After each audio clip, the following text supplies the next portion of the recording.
بسم اللہ الرحمن الرحیم۔ آج کا جو دور ہے بہت مصروفیات کا دور ہے۔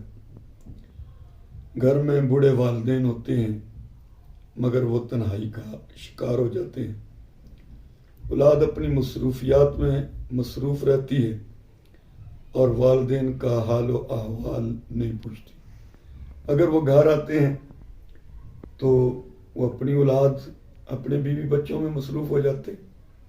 اس لیے نبی کریم صلی اللہ علیہ وسلم کا ایک فرمان ذیشان ہے۔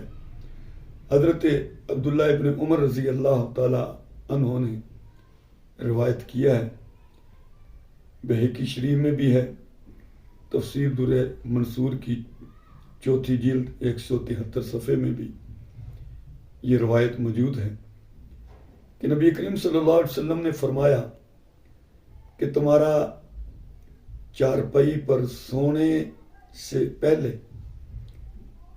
ماں باپ کے پاس بیٹھ کے خوش طبعی کرنا، ہنسنا ہنسانا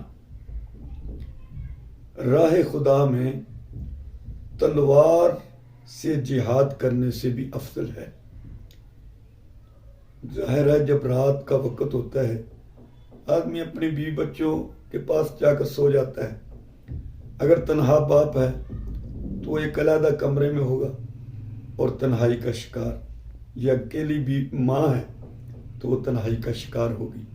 تو حضور علیہ الصلوۃ والسلام یہ اولاد کو یہ حکم دے رہے ہیں کہ سونے سے پہلے تھوڑی دیر ماں باپ کے پاس بیٹھا کرو، ان کے ساتھ خوش طبعی کرو، ان کو ہنساؤ، خوش کرو، اور یہ عمل جو ہے اللہ کی راہ میں تلوار لے کے جہاد کرنے سے بھی افضل ہے۔